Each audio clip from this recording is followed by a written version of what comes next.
반갑습니다. 네.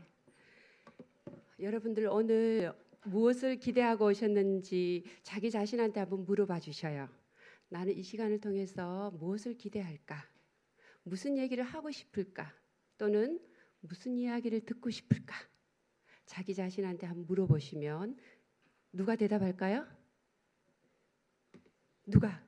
옆 사람이? 내가. 자, 부부 치료, 가족 치료 또는 개인 상담에서 가장 중요시하는 것은 나 자신입니다. 내가 누구인가? 여러분들 자기 자신이 누구예요? 하나님의 딸, 아들? 또 뭐예요? 자, 그 이상 나갔을 때 나는 이러이러한 누구누구입니다. 윤정아는요, 무엇을 좋아하고요? 어떨 때 화가 나고요? 어떨 때는 미운 사람이 있고요. 어떨 때는 슬프고요. 어떨 때는 좀 거북스러워요. 하고 자기 자신을 자기를 위해서, 타인을 위해서 얼마나 잘 표현할 수 있나. 그거를 언어로 얼마나 잘 표현되어지나. 이런 것들을 우리가 한번 살펴볼 겁니다. 어떤 아이가 성장을 해서 시집을 갔어요.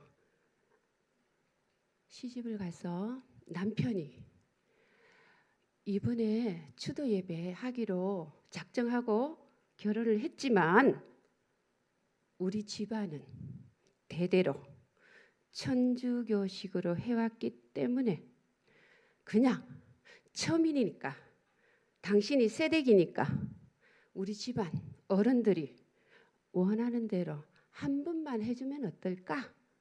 라고 제안을 했어요. 그랬을 때 이 아내, 새댁이 어떤 생각을 했을까요? 그래, 이왕 시집 왔으니까 이쁨 받아야지, 사랑 받아야지 라고 승낙을 했을까요? 안 했을까요? 결혼식을 할 때는 교회에서 결혼식을 했어요. 왜? 남편도 대학 다닐 때 학생부 부장, 교회. 자신도 교회 청년 때 교사하고. 그래서 우리가 교회에서 결혼식 하면 어떨까? 아내가 제안을 했을 때 남편이 좋습니다 라고 승낙을 했어요.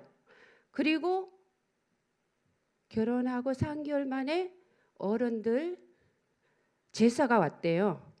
그래서 어른들 앞에서 장손이니까 자네가 제사를 가져가게 문중 어른들이 다 모인 곳에서 했을 때 이 새댁이 용기 있게 저는 교회 다니기 때문에 제사는 두렵지 않습니다. 단 기독교식으로 하기를 원합니다. 했어요. 그랬을 때 다행히 어른들이 그래 자네 마음대로 하게 받아줘서 고맙네 했어요. 그런데 결혼 후 3개월 만에 남편이 느닷없이 사실 우리 누나가 좀 세거든.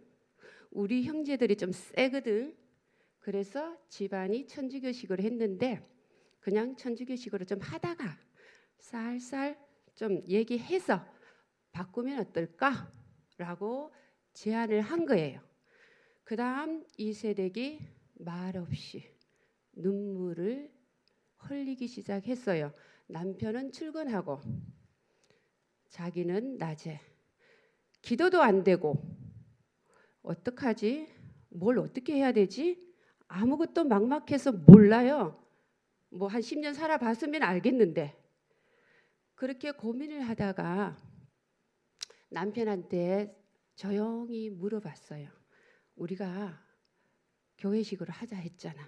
추도 예배식으로 하자 했잖아. 알아.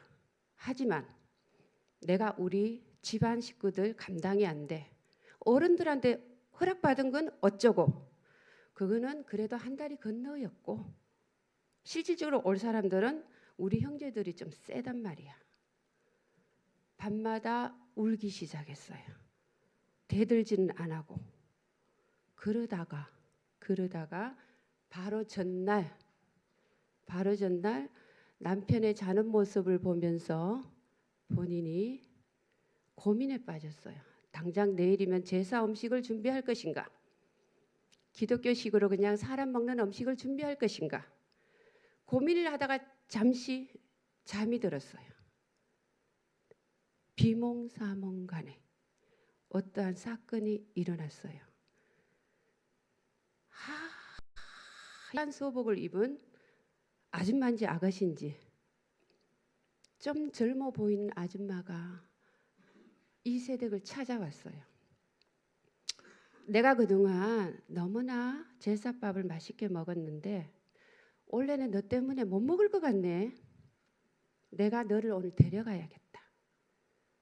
그래서 확 잡아당기는데 아, 이거 물귀신이구나. 느낌적으로 알겠더라고 합니다. 그래서 마침 그 옆에 연탄 찌개가 있었어. 그걸 집으면서 하는 소리가 이세댁이 내가 죽는 건 겁이 나지 않는데 너 죽고 내 죽자 하면서 찌개를 집어서 찌르려고 하는 순간 날아서 도망을 갔어요. 물속으로 빠질 때. 그러니까 이게 비몽사몽가니까 가능한 거예요. 현실은 불가능하지만 그렇다고 꿈이라 하기에는 생소하고 쌩쌩하고 그래서 도망을 가는 바람에 쫓아가니까 날아가고 사라졌어요. 그래서 정신을 차리고 보니까 새벽이고 꿈이었다. 그래서 시계를 보니까 4시. 남편을 깨웠어요.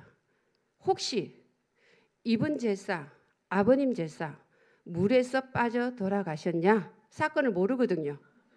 사건을 몰라요. 왜 얘기를 안 해줬으니까. 그러니까 이 남편이 후다닥 일어나서 깜짝 놀래요. 그걸 어떻게 알아? 그걸 어떻게 하냐고. 내가 얘기한 적이 없는데. 물귀신이 나를 찾아와서 요번에 나를 데려간대.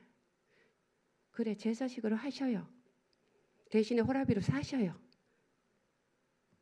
놀라죠? 당신 하고 싶은 대로 해. 그래서 했어요. 하고 난 뒤에 이 일은 벌어졌습니다. 추도 예배식으로 하니까 제사상이 없어요. 뭐가 있습니까? 성경책만 쫙 내 있죠. 그때부터 핍박이 옵니다. 시댁 식구들로부터. 그럴 때마다 많이 드시고 좀 더 가져가십시오. 차비도 드리겠습니다. 그런데 갔다가 돌아오는 소리는 부부싸움, 부부간의 이간, 집안에 여자가 잘못 들어오니 되는 일이 없다. 그럴 때마다 이 아내가 눈물을 흘립니다. 하나님, 왜 눈물을 흘리냐? 그 남편은 그 형제들과 신우와 붙어버렸어요. 뭐가? 정서적 밀착.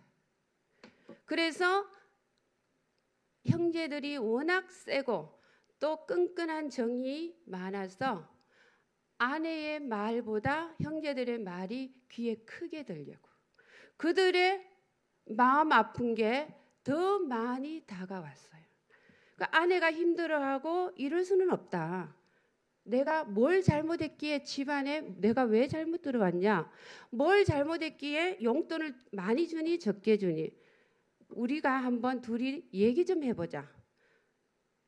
교회 다닌다면서 형제 사랑할 줄도 모르고 형제 원하는 게 뭔지도 모르면서 무슨 교회를 다녀? 거기 소리가 더 크게 들려요. 정서적 밀착.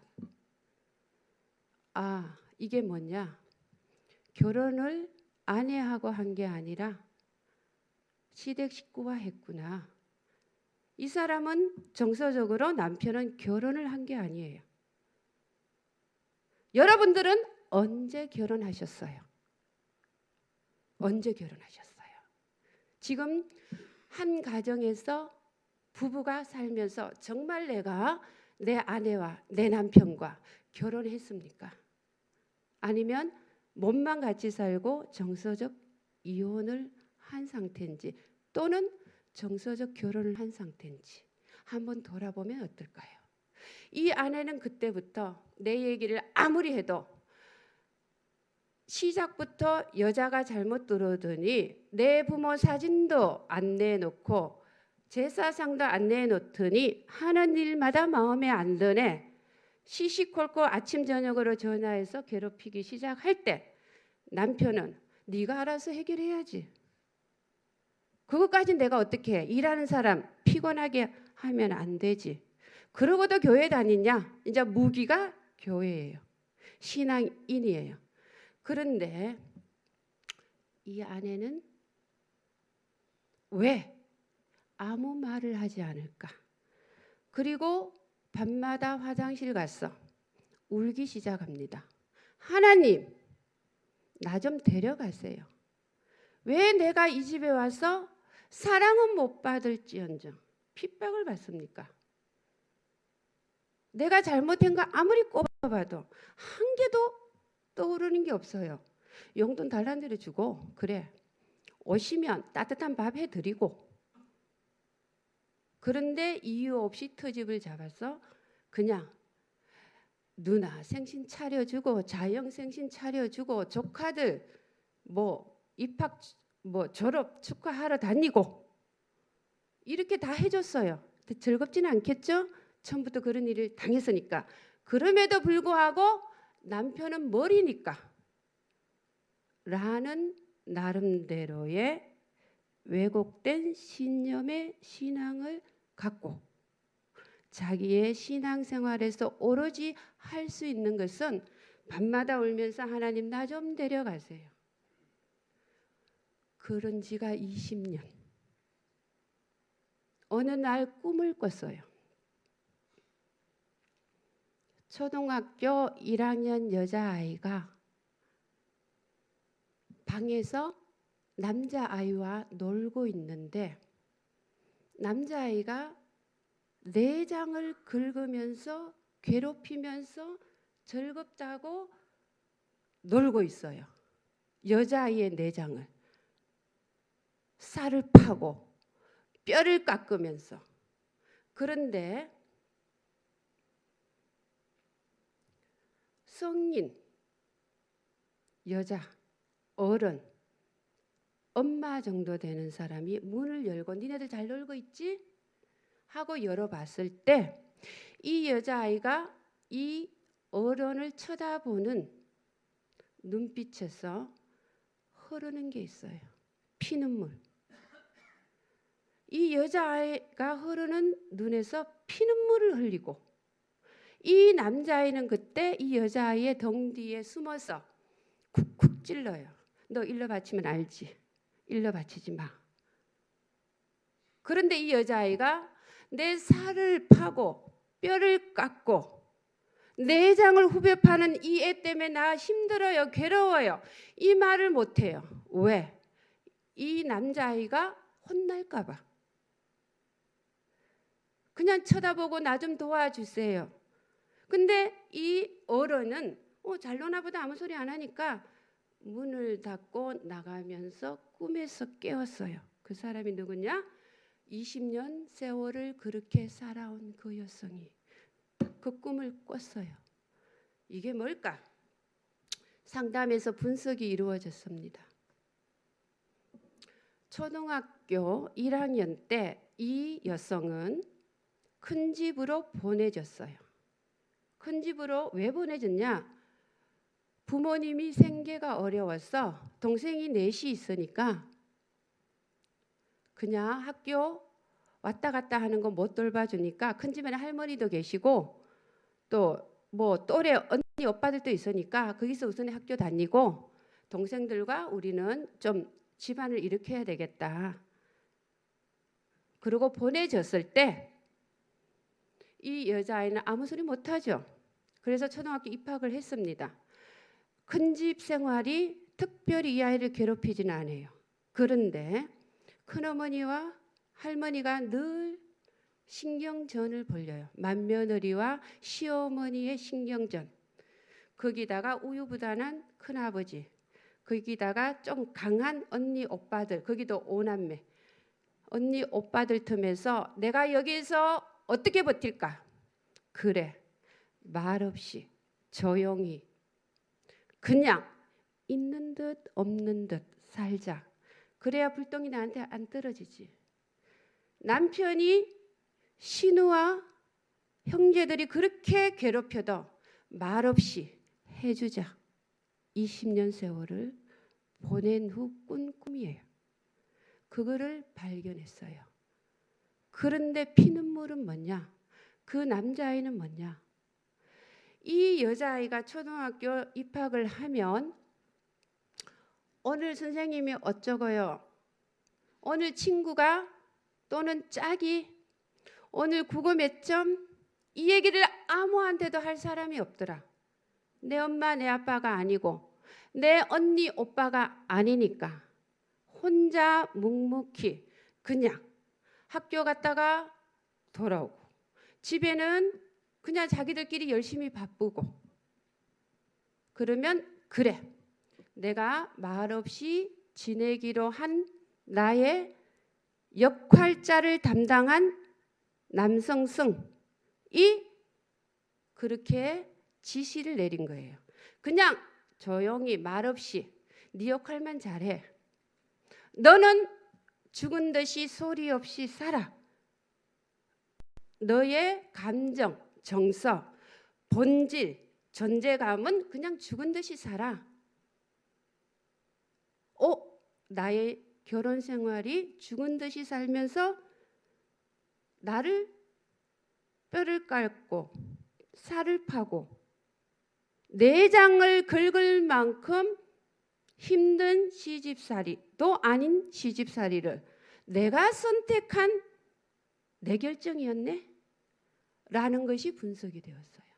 즉 그 남자아이는 내가 스스로 큰 집에서 성장할 때는 역할자로 살라라는 남성성의 역할이 나의 뇌를 지배를 했고 그래서 이 여성이 삶을 통해서 무엇을 하든지 간에 침묵하면서 묵묵히 했더라. 근데 왜 하나님 날 데려가세요? 라는 기도를 했을까? 또 분석을 하니까 어쩌다가 1년에 한두 번 아버지가 딸을 보러 왔을 때 초동 시절 큰 집에 왔을 때 아버지가 버스를 타고 떠나면서 잘 있어 또 올게 빠이빠이 빠이빠이 하면서 동전을 한두 개 던져줬을 때 이 아이가 아버지 날 좀 데려가세요. 나 큰 집 싫어요.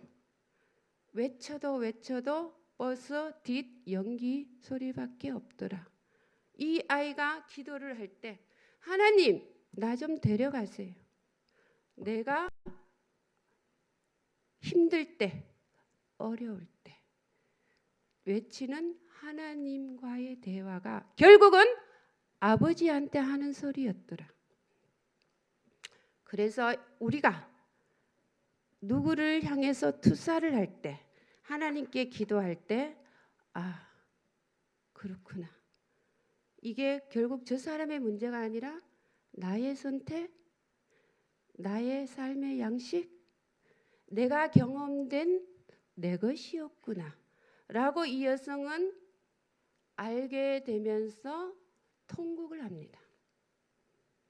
그래, 저렇게 지독한 남편이, 저렇게 악한 남편이, 저렇게 여자를 몰라주는 남편이 이 세상에 교회 가방을 들고 성가대 쓰고 교사하고 목사님도 속고 교인들도 속고 내 이 피눈물 하나님은 아실 거야 라고 스스로 자기를 격려하고 위로했던 것이 결국은 내가 만들어 놓은 내 언어더라 라는 거죠. 그래서 이 여성이 어떻게 됐을까요? 당신은 어떤 사람인지 이제부터 내가 볼래. 남편을 향해서 그랬습니다. 당신이 정말 어떤 사람인지 이제 내가 살아온 내 식의 가치관으로 당신을 보지 않고 정말 당신이 웃을 때 왜 웃는지 당신이 이런 말할 때 왜 하는지 당신의 목소리가 내 귀에 이제 들릴 것 같아. 순수하게 당신을 똑바로 보아줘. 왜요? 내가 보이니까. 상대가 보이더라. 내가 누군지 아니까 상대가 누군지 알겠더라. 라는 거죠. 그 다음부터 남편한테 당신이 그동안 나한테 친절하게 해준 게 생각이 나. 이렇게 해준 게 결국 나를 사랑한 거네. 이제는 당신의 사랑스러운 모습이 보여. 고마워. 했을 때 이 남편 눈에서 눈물을 흘립니다. 세상에서 들어보지 못한 그 끔찍한 소리를 당신으로부터 들었는데 그럴 때 정말 죽고 싶었어. 내 형제들한테 내 시댁 당신의 시댁 식구들한테 나 사실 감당이 안 돼. 대항할 힘이 없어. 그래서 그냥 좋은 게 좋더라 하고 받아주자고 한 팀이 돼서 했는 건 미안하긴 한데 너무 지독한 소리 들었거든. 가슴에 양심에 화인 맞은 자 같으니 성가대에서 그도 가짜 교인인 것 같으니 아내는 화가 날 때 가끔 그랬거든. 그것도 20년이 다 되어 왔어. 그랬을 때 죽고 싶었는데 당신이 나를 이제부터 똑바로 봐준다니까 눈물이 난다. 그러면서 둘이가 다시 20년 만에 정서적인 결혼을 하게 됩니다. 한 사람이 자기를 보기 시작하니까 배우자가 보이고 그러니까 정서적인 연합이 이루어지더라. 한 사람의 사례를 갖고 잠깐 멘트를 했습니다. 그러면 제가 준비해온 것 보겠습니다. 예, PPT. 예, 좀 넘겨주시고요. 제가 할게요. 여기를 쏘나요? 예. 이마고. 여러분들 이 이마고를 보시면요. 결혼을 한 큰 머리 있죠? 한 여성과 한 남성이 결혼을 했어요.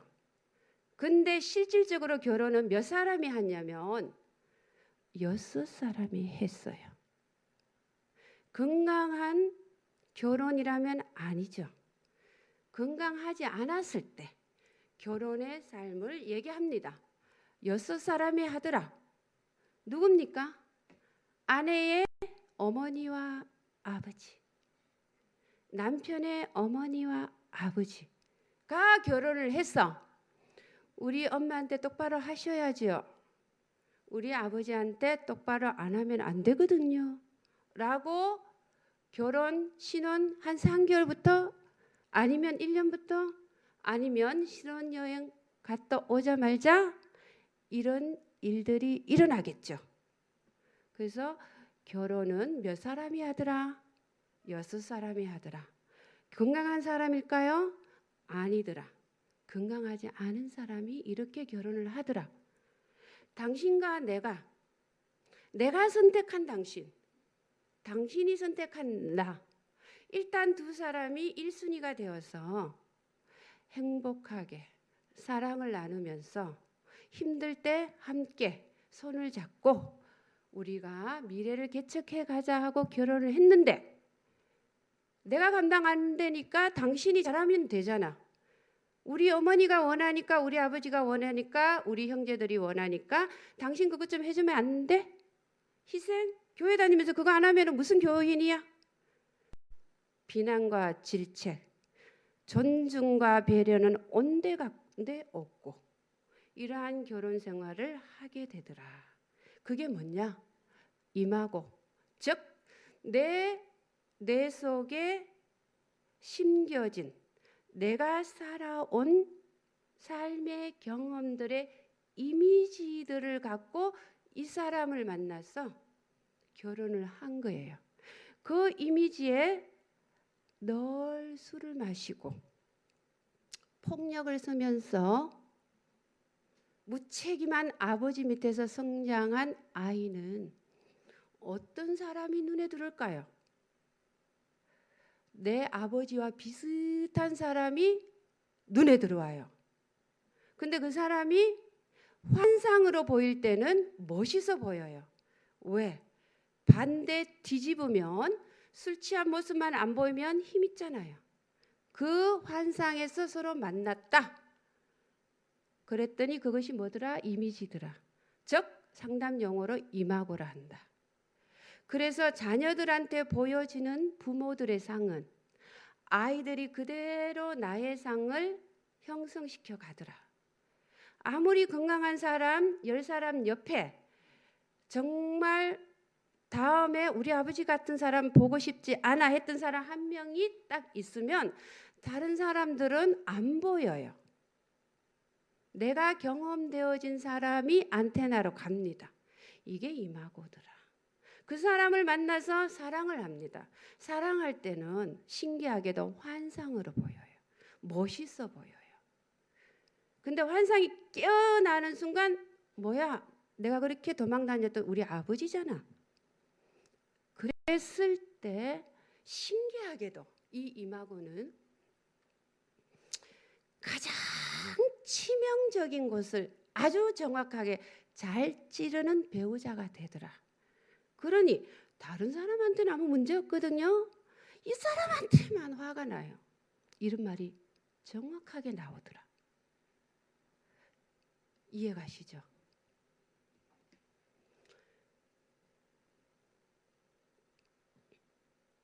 네.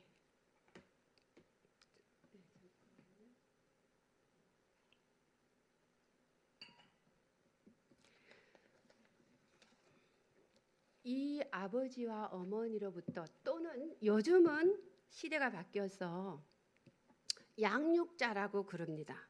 왜? 아버지 어머니 밑에서 성장을 하는 경우보다 다른 사람한테 성장하는 경우가 많거든요.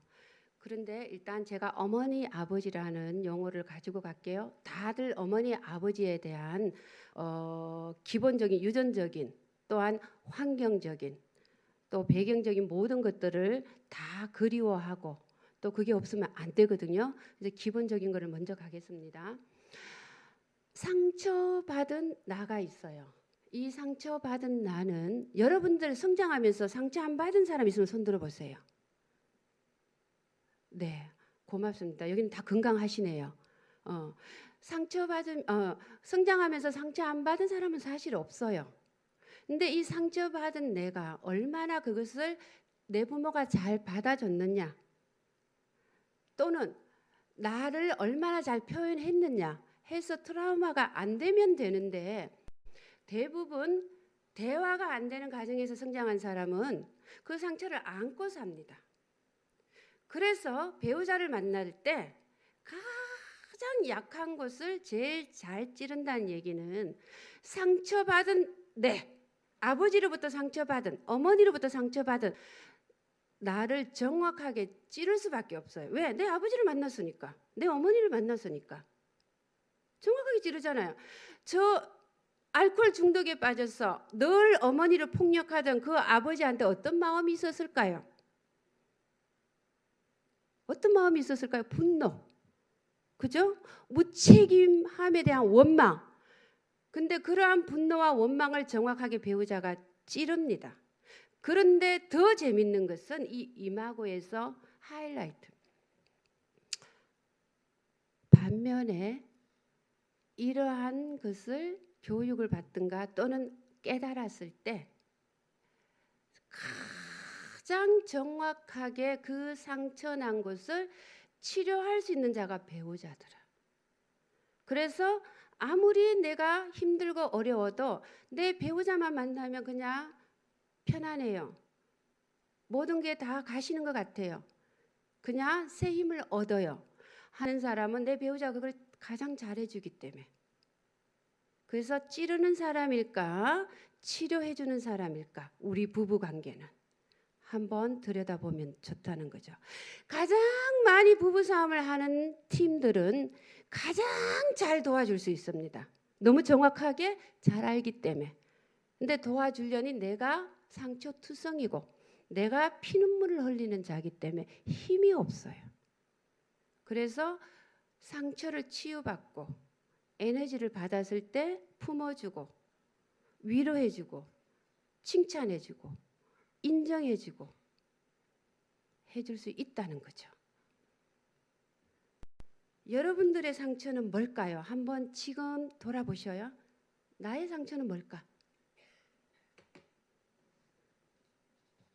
누구로부터? 조금 무거운 주제라 나누지는 않을게요. 그냥 한번 생각해 보시고요. 자, 그러면 핵심 감정의 상처가 들어왔습니다. 그거를 내색하지 않기 위해서 내 부모라는 것을 내색하지 않기 위해서 이상화시킵니다. 그래서 우리 아버지가 사탕 하나 사주고 한 달에 한 번. 근데 나머지 29일은 부부싸움을 늘 하고 공포를 늘 심어주는데 사탕 한 번 사준 것 같고 우리 아버지만큼 자상한 사람이 없어. 라는 이상화를 스스로 만듭니다. 그러면서 내가 무엇이 되어 가느냐? 희생양이 되어 가요. 우리 아버지 힘들게 할 때 우리 어머니 위로해주고 우리 아버지 위로해주고 우리 집 아무 문제 없거든요. 이렇게 스스로 아버지의 배우자, 어머니의 배우자 역할을 합니다. 자기는 누군지 몰라요. 그래서 첫 시간에 내가 누굽니까? 라고 물어봤어요. 내가 누구예요? 내가 어머니의 배우자처럼 어머니와 동일시되는 심리적 핵심 감정을 혹시 갖고 있지 않을까? 그러면 내가 아니에요. 아버지의 심리적 핵심 감정을 내가 갖고 있다면 그러면 내가 아니에요. 나는 무엇을 좋아하고 무엇을 보면 행복하고 뭘 하면 행복할까? 누구를 만나면 무엇이 그렇게 좋을까? 나를 찾아야 되는데 어릴 때부터. 근데 그거를 어릴 때부터 잃어버린 거예요. 그러니 나는 아까 그 피눈물 흘리는 여성의 남편이 왜 형제들과 시댁 식구들과 아무 말을 못해요? 강하니까? 아니죠. 그들의 끈끈한 끈적끈적한 동일시된 타인들의 감정에 그냥 한 덩어리로 형제 우애라고 그냥 씌워버렸어요. 자기 남편도 자기가 누군지 몰라요. 그냥 우리 엄마의 감정인지 우리 아빠의 감정인지 그냥 형제 우애라는 울타리로 다 가둬놨어요. 그 남편도 남으로 살아오고 있는 거죠. 그러면서 자기가 어떠한 연약한 부분을 누가 건드리면 뭐라고 합니까? 내가 가만히 있는데 당신이 왜 나를 지적을 해? 화를 먼저 내요.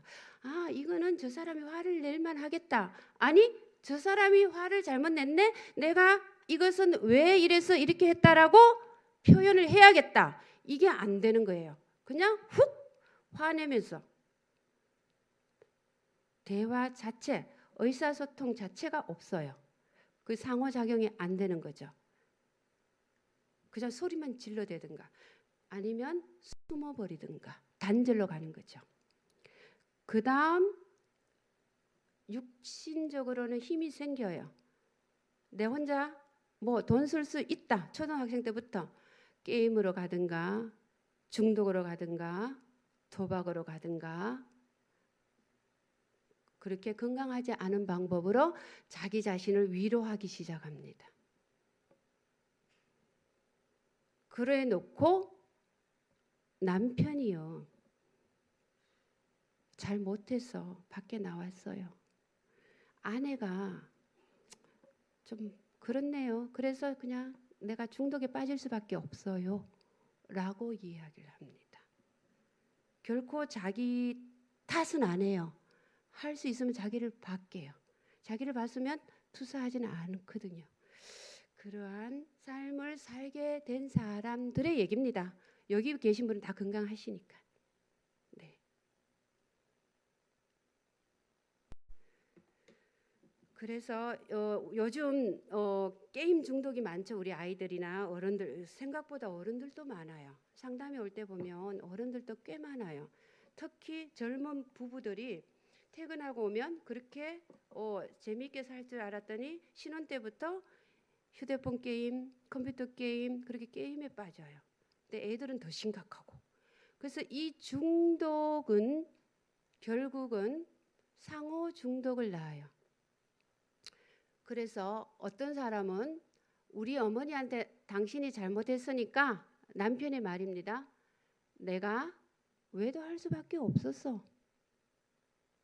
그러니까 이 아내는 자살 소동 몇 번 부리다가 잘못했어요. 그냥 내가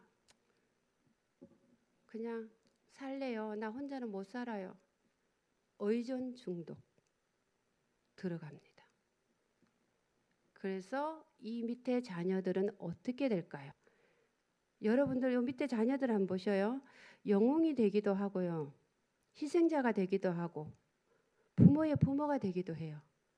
어떤 자녀는 아빠의 스타의 희생양을 되고 부모가 원하는 대로 왜 인정 못 받으니까 부부상을 늘 하니까 내가 공부를 잘했는지 못했는지 관심이 없어. 인정받고 싶어.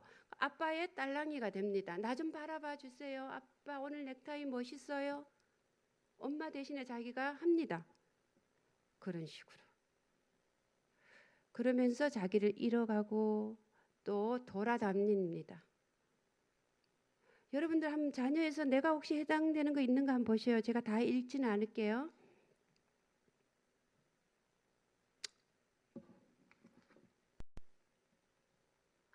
그래요.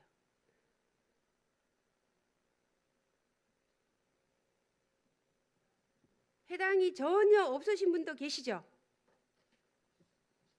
건강하신 분은 해당되지 않을 거예요. 근데 중독은 사실 하나만 나왔어요. 중독뿐만 아니라 많은 것으로 빠집니다. 그래서 여러분들은 중독이 아니니까 걱정 안 하셔도 되는데 혹 내가 그러한 삶 중에 한 사람일 수 있나 하고 한번 살펴보는 거예요. 그러다 보니까 부부 관계가 이렇게 돼요. 남편이 회피를 해요. 어떤 문제가 오면 당신이 알아서 해. 아니 내가 어떻게 알아서 해. 당신이 얘기해 줘야 되잖아. 하고 매달려요. 어떤 사람은 도망을 가요. 휴대폰을 하는데 안 받으니까 끊어요. 위치 추적 들어갑니다. 경찰 부릅니다. 클럽으로 쳐들어갑니다. 그죠? 쫓아가야죠. 그죠? 그러한 삶을 살더라. 하루에 한 번씩은 아니지만 한 달에 한 번꼴로. 그 사이에 있는 아이들은 어떻게 되더라? 어떤 사람은 술을 마시고 오면 아내는 잔소리해요. 왜 그러냐? 잔소리하니까 술 마시지. 술 마시니까 잔소리하지. 재밌죠? 그렇게 갑니다. 재밌죠? 네. 그다음 어떤 사람은 또 많은 크리스찬들이 욕을 할 줄 몰라요. 그래서 침묵으로 가요. 예. 그러니까 반대로 그렇게 유하고 얌전하던 세대기 10년이 되니까 소리만 치면서 싸움닭이 되어 있더라. 왜 그랬습니까? 말 안 하니까. 내가 말을 해야죠. 그렇죠. 결국은 싸움닭 되는 사람만 잘못된 줄 알지만 둘 다 비슷하더라. 여러분들 부부 관계는 어때요? 한번 찾아봐. 이게 다가 아니거든요. 몇 가지 예예요. 어떤 것 같아요? 제가 첫 타임에 상처 안 받은 사람은 없다. 그래서 우리가 다 이런 부분들을 가지고 있어요. 예. 자, 그러면 건강하지 않은 사람들 중에서 우리가 그런 가정을 역기능 가정이라 그럽니다. 그 의존적으로 역기능의 모습이에요. 이 부부 관계거든요. 내 자신과 배우자를 보세요. 또는 내 자신과 내 아들, 딸, 또는 내 부모와 나를 보세요. 또는 나와 친한 친구를 보세요. 건강하면은 한 3분의 1, 4분의 1 정도만 우리가 공유를 하면 돼요. 근데 어떤 사람은 당신 가는 거 다 알아야 되고 당신 하는 거 다 알아야 돼요. 의존이더라. 그래서 건강하지 않은 게 여기서 보면 오른쪽, 건강한 건 왼쪽. 그렇게 됩니다. 그러면 요거는 이제 부부 관계나 친한 관계를 얘기합니다. 부모 자녀 관계. 근데 어떤 시어머니는 이제 자녀가 결혼을 했어요. 아들이 결혼을 했어요. 그러면 어떻게 됩니까? 열쇠 번호 알아야 되잖아. 어느 쪽이에요? 어느 쪽이에요? 아니 교회 다니면서 얼마나 솔직하게 살아야 된다고 진실되게 살아야 된다고 늘 목사님이 설교하셨는데 꼭 감출 필요 뭐 있어? 내가 가는데 어때? 내가 엄마인데. 맞죠? 그죠? 아니 있어요. 교회 안에 많이 있어요. 여기 청년들 몇 분이 보이는데요. 결혼하기 전에 꼭 상담 받으세요. 부부 상담. 왜? 나한테 너무 환상적으로 멋있어. 예뻐. 결국은 환상이 깨고 보니까 자기 엄마 흉내내고 내 엄마 흉내내고 내 아버지 흉내내면서 살고 그 이상 나갈 줄을 몰라. 그 이상 할 줄을 몰라. 왜? 무엇이 건강하고 내가 무엇을 잘할 수 있고 무엇을 추구하고 나의 자아 실현은 어디까지인지를 들여다본 사람이 건강하거든요. 그러면 관계에서 엄마 얘기 안 합니다. 왜 내 어머니가 우리 집에 수시로 아무 때나 들어올 수 있도록 허용을 해줍니까? 이따가 경계선 할 거거든요. 왜 허용을 해줍니까? 적절한 경계선을 잘 끊는 사람이 건강한 사람이더라. 내 부모님이 내 가족이고 내 형제가 내 가족이고가 아닙니다. 결혼하면 배우자가 내 가족이에요. 그 다음 결혼하면 나의 부모님은 원가족입니다. 그리고 나의 형제들은 친척이에요. 삼촌 고모예요. 근데 지금도 상담을 하면 많은 남자들이 우리 집안 식구한테 잘해야지. 집안 식구가 누군데요? 내 부모. 아내는 어디 있어요? 당연히 뭐 있지 뭐. 아니 어딨냐고. 내 부모 옆에 있잖아요. 이렇게 나와요. 이게 분리가 안 되면요. 영원한 불행이 따라다닙니다. 결혼을 하면 성경에 나와 있잖아요. 내 부모를 떠나라. 물리적으로도 떠나야 되지만 1순위가 정서적 분리입니다. 우리 옛날 3대가 같이 살고 미국에도 마찬가지거든요. 옛날에 3대가 살아도 행복했어요. 왜? 적절한 경계선을 잘 그어준 가정이 행복했더라. 정서적 경계선, 정서적 분리. 그러면 물리적으로 아무리 와도 그냥 좋아요. 같이 먹고, 같이 놀고, 같이 이야기하고. 그런데 경계선에서 넘어가면 안 되는 것은 안 해줘야 되고 안 해야 됩니다. 그게 정서적 분리가 됐고 적절한 경계선을 그은 사람들. 보이지 않는 경계선은 반드시 있어야 되는데 물리적으로 안 되는데 정서적으로 될까? 안 되더라. 그러면 정서적으로 먼저 하고 물리적으로 할까? 그것도 괜찮고 물리적으로 하고 정서적으로 할까? 그것도 괜찮고 일단 할 수 있는 범위를 다 해보라. 해야 됩니다. 결혼하고 하면요. 상처투성이라 힘들어요. 볼거 뭘 볼거 다 보고 해야 되니까. 그래서 결혼하기 전에 상담을 받든가 예비 부부 세미나를 좀 듣고 하면 좋더라. 어떤 여청년이 눈이 땡그레졌어요. 그래요. 재밌죠? 그래서 여러분들 근데 친한 친구와의 결혼을 하지 않은 사람 또는 배우자가 없는 사람들은 나하고 친한 사람들하고 내가 어떻게 관계를 맺나 한번 보세요. 여기 오른쪽처럼 지나치게 모든 걸 다 알아야 된다. 내 아들, 며느리, 열쇠 번호도 알아야 된다 할 정도로 개입을 한다면 또는 내 친구 누구의 뭐까지 알아야 된다. 그거는 우리가 이거를 병리라 그럽니다. 의존적인 성향을 갖고 있더라. 지나치면 병리더라. 이렇게 얘기해요.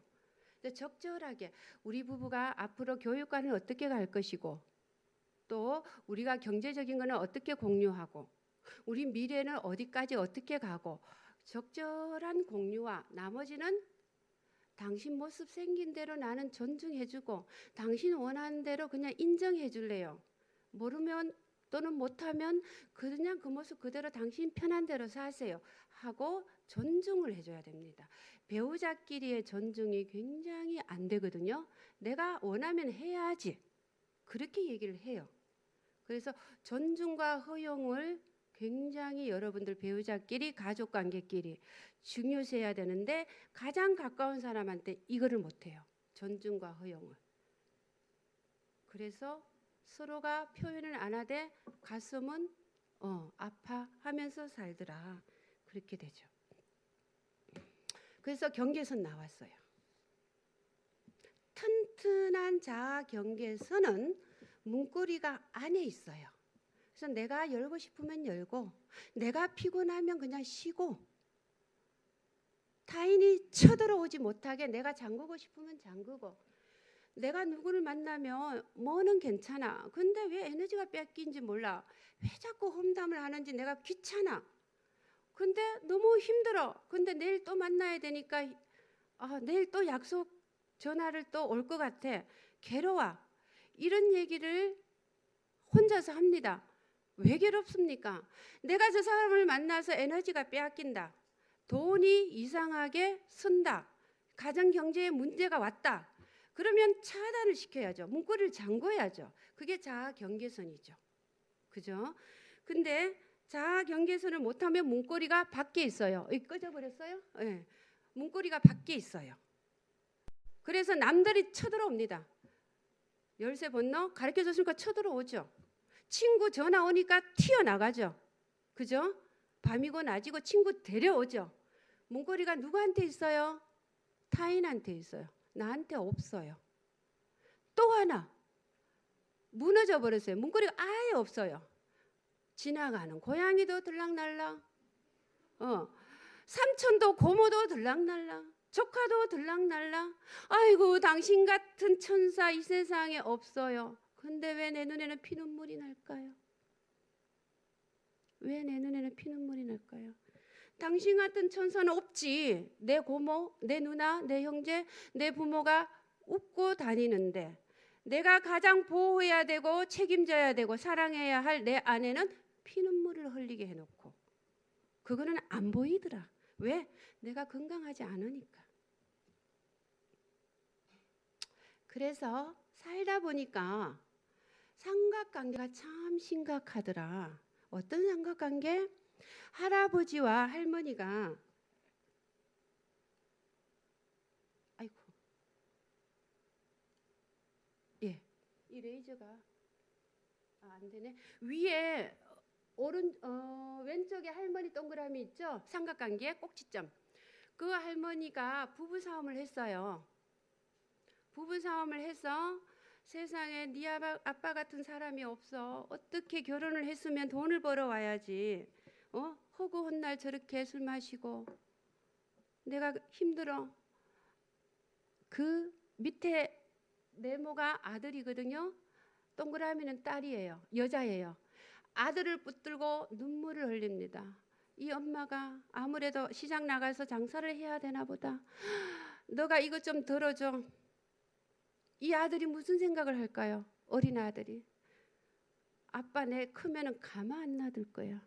내 엄마 눈에서 흘린 눈물 내가 반드시 보상해 줄 거야. 이를 악물고 분노심을 키우기 시작합니다. 왜? 이 어머니가 이 아들한테 아파하는 것을 전이시켰거든요. 아파야지. 엄마가 아프다는데 같이 아파줘야지 당연히. 그래야 되잖아요. 그 다음 결혼을 했어요. 그 옆에 동그라미 결혼을 했습니다. 당신 우리 엄마 어떻게 살았는 줄 알아? 얼마나 고생했는 줄 알아? 잘 모셔. 이 아내 어떻게 됩니까? 얘야. 또 아들을 붙들고 갑니다. 네 아빠는 네 할머니밖에 몰라. 내가 어떻게 살았는 줄 아니?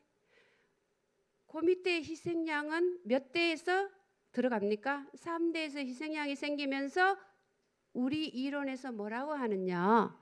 그대로 삼각관계가 3대로 가면 얘는 정신병원에서 찾으면 정확하다. 그렇게 얘기해요. 여러분들 손자 손녀를 생각해서 며느리 사위 괴롭히면 안 됩니다. 내 손자 손녀 정신병원에 가서 찾아야 돼요. 그렇게 돼요. 내가 아팠거든요. 이거는 그러면 어떻게 해요? 상담 받으셔야죠. 그죠? 아들 잡지 말고 며느리 잡지 말고 그냥 양로원에도 가고 교회에 와서 또 찬송도 부르고 나누기도 하고 또 세미나도 듣고 또 치료가 필요하면 치료도 받고 그래야 되는데 그 며느리를 잡으면 내 자손들이 어디로 가느냐는 거지. 이 아이는 정상적인 결혼 생활을 할 수 없죠. 그 손주 때는. 그래서 어른들은 이걸 알아야 되고 내 배우자한테 혹시 이렇게 한다면 정신 바짝 차려야 됩니다. 예. 청년들은 재밌죠. 그래도 청년들이 고개를 끄덕끄덕 해주니까 신이 납니다, 제가. 그래서 이렇게 자식을 희생양을 만드는 것을 우리가 그 어머니 고생하셨습니다. 얼마나 고생하셨어요. 그럼요 며느리한테 대접받으세요라고 안 하고 더러운 게임하고 있네. 그렇게 얘기합니다. 깜짝 놀랐죠. 네. 여러분들이 그러면 대접받아야 됩니까? 아니요. 더러운 게임하고 있다라고 얘기해요. 우리 용어에서. 그래서 삼각관계가 이렇게 무섭더라. 근데 대부분 삼각관계에